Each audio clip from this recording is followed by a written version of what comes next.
Hello everyone, welcome you Infinity Educations and Online Vardhan, a YouTube channel of engineering students।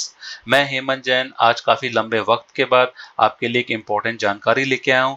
ये जानकारी related है final and authentic updates about SSC JE 2023 से। ये video जो SSC के बारे में है वो सिविल, इलेक्ट्रिकल, मैकेनिकल तीनों स्ट्रीम्स के लिए इक्वली इम्पोर्टेंट है। इसलिए जो स्टूडेंट्स जिनको ये जानकारी कुछ कुछ पता भी है, वो स्टूडेंट्स भी चाहे किसी भी स्ट्रीम के हो, उनके लिए ये वीडियो इंपॉर्टेंट है, उनको देखना जरूरी है। क्योंकि इस वीडियो के माध्यम से मैं वो सारे नोटिफिकेशंस जो एसएससी जेई की 2023 के बारे में अभी आए हैं, यानी जो एसएससी ने रिलीज किए हैं, जो कॉरिजोंडम्स आए हैं अभी during the course of period, और वो भी सारे इश्यूज जो कि आप लोगों के दिमाग में क्यूरियोसिटी है लेकिन एसएससी ने उसको रिजॉल्व नहीं किया है, वो सारी चीजें मैं डिस्कस करूंगा। अब आपके दिमाग में आएगा ऐसी क्या क्यूरियोसिटी है, तो मैं एक छोटा सा एग्जांपल लेता हूं कि एसएससी ने इस बार पेपर 2 का पैटर्न चेंज किया है। देखिए, पेपर 2 का पैटर्न काफी सालों के बाद चेंज हुआ है, मतलब काफी बीसों सालों के बाद चेंज हुआ है एसएससी का। तो अब ये पैटर्न के ऊपर किस तरह के क्वेश्चन आएंगे, कौन सी बुक आपको रेफर करनी पड़ेगी, क्योंकि यहाँ पे कैलकुलेटर भी अलाउ कर रहे हैं, ऑब्जेक्टिव पैटर्न में किस तरह के क्वेश्चन बन सकते हैं, कितने डिफिकल्ट लेवल हो सकता है, ये सारी चीजें आप लोगों को अभी नहीं पता है। और एसएससी ने कोई सैंपल पेपर या इस तरह का भी कुछ नहीं निकाला है कि आप लोगों को इससे थोड़ा हेल्प मिल जाए। तो मैं वो सारी चीजें बात करूंगा। तो इन शॉर्ट, इस एक वीडियो के अंदर मैं SSC JE 2023 complete paper 1, paper 2 और उसके आगे पीछे जो भी होना है, सबके बारे में मैं कंप्लीट जानकारी आपके साथ शेयर करूंगा। तो लेट स्टार्ट दिस वीडियो। तो सबसे पहली बात करता हूं मैं नोटिफिकेशन एंड वैकेंसीज की। तो जो एसएससी जेई का नोटिफिकेशन आया है वो आया 26 जुलाई 2023 को, ये आप सब लोगों को पता है। देखिए, वैकेंसी 1324 डेफिनेटली पहले के कंपैरिजन में थोड़ी कम है, लेकिन ये वैकेंसी भी कम नहीं होती है। 1324 वैकेंसी भी काफी ज्यादा है, ठीक है ना। तो आप लोगों के लिए ये, मतलब मैं ये तो नहीं कहूंगा कि बहुत ज़्यादा है, लेकिन ये सफिशिएंट वैकेंसीज है एक स्टूडेंट को सिलेक्शन लेने के लिए। तो आपको प्रिपरेशंस के ऊपर अच्छा फोकस करना चाहिए, और वो भी जबकि अब एग्जाम को ज़्यादा दिन नहीं बचे हैं। इसमें सबसे ज़्यादा वैकेंसी सिविल की है 1095, इलेक्ट्रिकल इंडिविजुअल की वैकेंसी 125 है, मैकेनिकल इंडिविजुअल की वैकेंसी 31 है, और इलेक्ट्रिकल एंड मैकेनिकल की कंबाइंड जो वैकेंसीज है वो 73 है। अब जो सबसे इंपॉर्टेंट चीज है वो है स्कीम ऑफ एग्जाम की। एग्जाम की स्कीम क्या है, क्योंकि इस बार एसएससी ने इसमें काफी चेंज की है। पेपर 1 की जो हम बात करते हैं उसमें कोई खास चेंजेस नहीं है। पेपर 2 में विशेष चेंजेस है, वो हम मैं बाद में बात करूंगा। पेपर 1 में देखिए वही पैटर्न है, आपका 200 क्वेश्चन आएंगे, जिसमें से 100 क्वेश्चन तो आपके स्ट्रीम के आएंगे। अगर आपका सिविल है तो सिविल के 100 क्वेश्चन, इलेक्ट्रिकल है तो इलेक्ट्रिकल, देन मैकेनिकल तो मैकेनिकल, और जीएस के 50 क्वेश्चन, रीजनिंग के 50 क्वेश्चन, टोटल 100 क्वेश्चन। तो 200 क्वेश्चन आएंगे, जिसमें से हर क्वेश्चन 1 मार्क का होगा, यानी 200 मार्क्स के होंगे। 2 घंटे का आपको टाइम मिलेगा पेपर को अटेम्प्ट करने के लिए। नेगेटिव मार्किंग पिछली बार की तरह 1/4 है। हालांकि जो इनिशियल नोटिफिकेशन आया था एसएससी का उसमें ये 1/3 मार्किंग थी, बट इन्होंने लेटेस्ट एक कॉरिजेंडम इशू किया 18 सितंबर को, जिसमें इसको नेगेटिव मार्किंग को अगेन 1/4 कर दिया है। कैलकुलेटर अलाउड पहले भी नहीं होता था, अभी भी नहीं है। पेपर का पैटर्न सीबीटी है, यानी कंप्यूटर बेस्ड टेस्ट है, जिसको हम एमसीक्यू पैटर्न भी बोल सकते हैं। और एग्जाम का जो पैटर्न है, यानी जो सिलेबस है या जिस तरह के क्वेश्चन बनेंगे, वो एज यूजुअल जैसे आज तक बनते हैं उस तरीके से बनेंगे। तो पेपर 1 में तो कोई खास चेंज नहीं, इसलिए इसमें डिफिकल्टी नहीं आएगी। लेकिन पेपर 2 में बहुत चेंजेस है। पेपर 2 में पहली बात तो क्वेश्चंस अब कन्वेंशनल टाइप नहीं है, यानी एमसीक्यू पैटर्न पे क्वेश्चन आएंगे, सीबीटी पैटर्न पे, यानी ऑब्जेक्टिव पैटर्न, राइट। तो ऑब्जेक्टिव पैटर्न के ऊपर जब क्वेश्चन बनते हैं तो उसमें आर या पार का गेम होता है, या तो सही होता है या गलत होता है, इसलिए इसमें दोनों तरह की रिस्क रहती है। तो टोटल क्वेश्चन 100 आएंगे। 100 क्वेश्चन पूरे किससे होंगे, आपके एक सिंगल स्ट्रीम से होंगे। अगर इलेक्ट्रिकल है, सिविल है या मैकेनिकल है, जिस भी स्ट्रीम से आप अपियर हो रहे हो उसके 100 क्वेश्चन आएंगे। हर क्वेश्चन का वेटेज होगा 3 मार्क का होगा, यानी 300 नंबर का पेपर आएगा। टाइम 2 घंटे मिलेगा, बट नेगेटिव मार्किंग 1/3 है, जो कि बहुत ज्यादा होती है। 1/3 मार्किंग जो है गेट के एग्जाम में होती है, जो और भी कई एग्जाम्स होती है, जो कि बहुत ज्यादा नेगेटिव मार्किंग है, राइट। कैलकुलेटर अलाउड है, इसका मतलब पेपर का पैटर्न डिफिकल्ट आने वाला है, ठीक है ना। पैटर्न की हम बात कर चुके हैं, सीबीटी। अब जो इंपॉर्टेंट चीज है, एग्जाम पैटर्न कैसा आएगा, ठीक है। अब ये तो हमको पता लग गया, जब एक क्वेश्चन का वेटेज 3 मार्क का है, 1/3 नेगेटिव मार्किंग है और कैलकुलेटर अलाउड है, तो डेफिनेटली पेपर 2 पेपर 1 जैसा तो होने वाला नहीं है। तो पेपर 2 पेपर 1 से डिफिकल्ट होगा।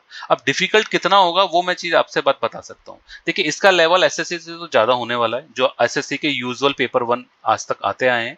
लेकिन गेट के बराबर तो नहीं होगा, लेकिन गेट और ईएस से थोड़ा सा नीचे ही होगा। लेकिन आपको अब पढ़ना क्या है कि आपको एक स्टेप ऊपर का पढ़ना पड़ेगा पेपर 2 के लिए।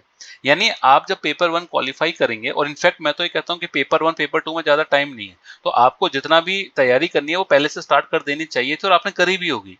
तो पेपर 2 के लिए आपको वो क्वेश्चंस निकालने पड़ेंगे जो गेट के थोड़े कंपैरेटिवली इजी क्वेश्चंस है, जिसमें कैलकुलेशन बहुत ज्यादा इन्वॉल्व नहीं है, और ईएस के वो वाले क्वेश्चन जिसमें कैलकुलेशन बहुत ज्यादा इन्वॉल्व नहीं है और जो बहुत ज्यादा थ्योरेटिकल क्वेश्चन नहीं है, वो क्वेश्चन पे आपको फोकस करना पड़ेगा।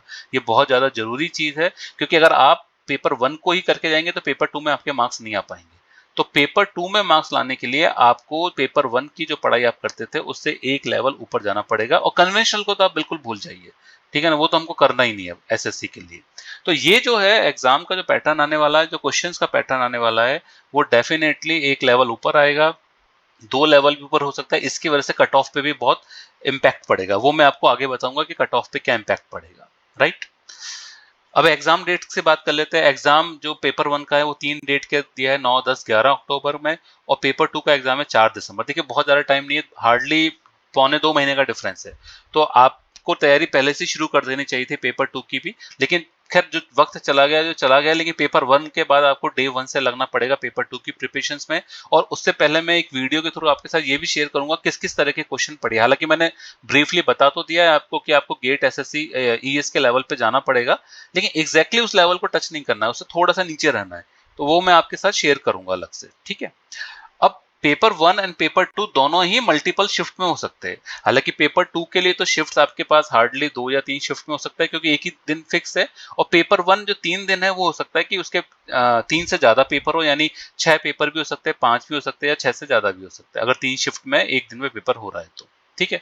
तो ये डिपेंड करेगा, अभी ये धीरे हमको ओवर द टाइम हमको पता लग जाएगा मल्टीपल शिफ्ट में पेपर हो रहा है या नहीं हो रहा है। ये डिपेंड करता है एक्चुअली कि स्टूडेंट्स कितने अपियर हो रहे हैं इस बार, और इनके पास सेंटर्स की अवेलेबिलिटी कितनी है, क्योंकि ये ऑनलाइन एग्जाम होता है तो हमको कंप्यूटर सिस्टम्स चाहिए होते हैं।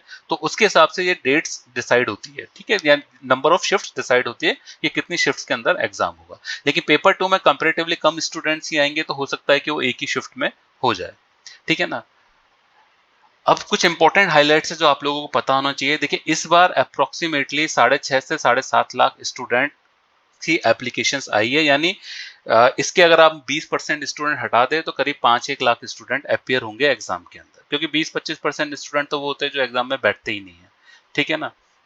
सेकंड पॉइंट जो इंपॉर्टेंट है वो है कि जो क्वालिफाइंग है एसएससी ने डे बाय डे कम करते जा रहा है। जैसे पहले क्या किसी टाइम में 15 टाइम्स पेपर 1 में क्वालिफाई स्टूडेंट होते, जैसे मान लो आपकी वैकेंसी 1000 है तो 15,000 बच्चों को पेपर 1 में क्वालिफाई किया जाता था जो कि पेपर 2 में अपियर होंगे। लेकिन अभी क्या कर दिया उन्होंने, 6 to 9 टाइम्स कर दिया। तो जैसे अगर आपकी 1324 वैकेंसीज है अभी प्रेजेंटली, तो 8000 से लेके 11000 तक बच्चे, यानी 8K से 11K तक के स्टूडेंट्स जिनकी रैंक आ रही है वो पेपर 2 के अंदर बैठेंगे।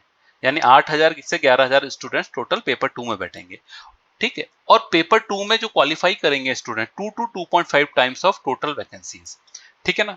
मतलब अगर जैसे 1324 वैकेंसीज है तो आप मान के चलिए 2600 से लेके 3200 तक बच्चे, यानी 2.6K to 3.2K, यानी 2600 से लेके 3200 बच्चे पेपर 2 में क्वालिफाई करेंगे, जिनको डॉक्यूमेंट वेरिफिकेशन के लिए बुलाया जाएगा। और फिर फाइनल मेरिट तैयार होगी, जो कि जितनी इनकी वैकेंसीज है उस हिसाब से होती है। देखिए एक चीज बहुत क्लियर है कि एसएससी जेईएन के एग्जाम के अंदर कोई भी तरह की वेटिंग नहीं निकालता है, इसलिए वेटिंग की उम्मीद मत कीजिएगा, कोई वेटिंग नहीं निकलेगी। जो लिस्ट आएगी वो फाइनल लिस्ट आएगी, उसके बाद जो बच्चे रह गए हैं वो अगले साल के लिए तैयारी करें, उनका सिलेक्शन नहीं होगा, ठीक है, चाहे भले से वो हाफ मार्क्स से रहे हो या 1 मार्क्स से या जो भी है। अब जब एक चीज और मैं आपको बताने वाला था पहले वाली स्लाइड के ऊपर, जब मल्टीपल शिफ्ट में एग्जाम होता है तो मार्क्स का क्या नॉर्मलाइजेशन होता है, नॉर्मलाइज होकर मार्क्स आते हैं। अब इसमें थोड़ी सी क्या है कि एसएससी के पास जो मुझे लगता है पर्सनली नॉर्मलाइजेशन की प्रॉपर टेक्निक नहीं है। मतलब वो जो नॉर्मलाइज करते हैं वो एक इस तरह के फॉर्मूले को यूज करते हैं जो फॉर्मूला सदियों से चला आ रहा है, जिसका अभी रिलेवेंस कम हो गया। वो मतलब जिस स्टूडेंट के मैक्सिमम मार्क्स आए, जिस स्टूडेंट के लोएस्ट मार्क्स आए, उसके हिसाब से नॉर्मलाइज करते हैं। तो जिसका पेपर बहुत डिफिकल्ट आया है, एवरेज स्टूडेंट है, उसके भी सिर्फ 3-4 नंबर ही बढ़ पाते हैं, तो उसको एक प्रॉपर जिसको बोलते हैं जस्टिस वो नहीं मिल पाता है। बट इसमें आप और मैं कुछ कर नहीं सकते हैं, ये सब किस्मत की बात है, जैसा पेपर आएगा उस हिसाब से हमको अटेम्प्ट करना पड़ेगा, ठीक है ना। तो इसमें ज्यादा दिमाग मत लगाइए, बट जस्ट फॉर जानकारी मैं आपके लिए ये चीज शेयर कर रहा हूँ। अब देखिए एसएससी जेई की कुछ पास्ट कट ऑफ बताता हूँ, 2022 की, 20 की, 19 की, 21 में तो एग्जाम लगा नहीं था। पेपर वन में जो कट ऑफ गई है आप देखिए 110 से लेके 120-23 के बीच में गई है, ठीक है। ये तीनों कट ऑफ देखिए 200 नंबर में से, और पेपर वन और टू के मिला के यानी 500 मार्क्स में से ये कट ऑफ गई है। यानी अगर देखा जाए तो 325 के आसपास मार्क्स अगर आपके आ रहे हैं फाइनल, तो आप सेफ है। लेकिन इस बार ऐसा नहीं होगा। इस बार पेपर टू यानी जो कि 300 मार्क्स का होगा, पेपर वन में तो कट ऑफ जो जाती आई है उसी के अकॉर्डिंग जाएगी और थोड़ा सा पेपर के लेवल के ऊपर वेरी करेगी। एक एग्जांपल ले लेते हैं कि लेट्स से कि पेपर वन की कट ऑफ चलेगी मान लो 115 मार्क्स, ठीक है ना। एक एग्जांपल ले लेते हैं, मॉडरेट पेपर के लिए इतनी कट ऑफ चली जाएगी, ठीक है। अगर बहुत ज्यादा डिफिकल्ट भी नहीं है, बहुत ज्यादा इजी भी नहीं है। लेकिन पेपर टू की कट ऑफ जो 300 में से जो कट ऑफ पहले जा रही थी 120 125 नंबर, न जनरली वो कट ऑफ इस बार इतनी नहीं जाएगी। आप मान के चलिए पेपर टू की कट ऑफ 100 115 के बीच में ही होगी, यानी मैक्सिमम कट ऑफ जाएगी पेपर टू की, आप मान के चलिए 115 के आसपास। पहले कट ऑफ कितनी जा रही थी पेपर टू की, अगर देखा जाए तो इन दोनों का डिफरेंस 200 नंबर तक की जा रही थी। सॉरी, मैं पहले 120 130 भूल गया, 200 नंबर तक की कट ऑफ जा रही थी पेपर टू की, यानी 300 में से 200 नंबर। इस बार जो नंबर आएंगे 115 से 125 130, यानी 240 से 250 के बीच में दोनों पेपर के मार्क्स जिसके आ रहे हैं वो क्वालिफाई कर जाएगा, ऐसा मेरा मानना है। जबकि मैंने अभी पेपर टू का लेवल देखा नहीं है, लेकिन मैं ये अच्छी तरह से जानता हूँ जहाँ कैलकुलेटर अलाउड होता है 1/3 नेगेटिव मार्किंग होती है, स्टूडेंट्स बहुत गलती करके आते हैं, उनके एवरेज मार्क्स बहुत नीचे चले जाते हैं, तो कट ऑफ बहुत नीचे हो जाएगी। टॉपर के मार्क्स में उतना फर्क नहीं पड़ेगा, लेकिन कट ऑफ बहुत नीचे हो जाएगी। तो जो कट ऑफ आपकी 300 में से 200 पहले जा रही थी, वो कट ऑफ अब 120 125 पे जाएगी, तो ओवरऑल आपके 250 नंबर 240 नंबर पे फाइनल कट ऑफ जाएगी। इसलिए पेपर टू में बहुत संभलने की आवश्यकता है आपको। पेपर वन में तो मोस्ट ऑफ द स्टूडेंट्स कई बार एग्जाम दे चुके होते हैं, तो उनको आइडिया रहता है, और एसएससी का पैटर्न आपका कई सालों से एक तरीके का आ रहा है, 4-5 सालों से, तो आप उसमें मतलब आपको आइडिया है कि 120 115 नंबर लाऊंगा तो मैं क्लियर हो जाऊंगा। बट पेपर टू में बहुत ही आपको मतलब समझदारी भी दिखानी पड़ेगी और अटेंटिव रहना पड़ेगा कि किसी भी तरह की नेगेटिव मार्किंग ना हो, ठीक है ना, क्योंकि लेवल भी डिफिकल्ट आएगा और साथ में कैलकुलेटर भी अलाउड है और नेगेटिव मार्किंग भी है, ठीक है ना, तो और नया पैटर्न भी है, ठीक है। सो ये सारे इंपॉर्टेंट शेयरिंग मैं आपके लिए लेके आया था। ये बताना इसलिए जरूरी था क्योंकि मुझे ऐसा लगता है कि जब आप 15-20 दिन के बाद अपियर होने जा रहे हैं इस एग्जाम के अंदर, तो आप लोगों को सारी जानकारी पता होनी चाहिए, क्योंकि काफी लोगों ने पेपर टू के बारे में कोई खास जानकारी नहीं बताई है, तो मुझे लगता था कि इस ये जो गैप है उसको फिल करना जरूरी है। अच्छा, दूसरी चीज है, मैं बिफोर द एग्जाम करीब नेक्स्ट वीक में एक वीडियो और आप लोगों के लिए दूंगा, जिसमें पेपर वन के लिए क्या इंपॉर्टेंट टॉपिक्स है और उनका वेटेज क्या रह सकता है और आप कट ऑफ के आसपास तक कैसे पहुंच सकते हैं या उसके ऊपर कैसे जा सकते हैं, वो मैं आपके लिए बताऊंगा। राइट, तो नेक्स्ट वीडियो में मिलते हैं। Thank you very much.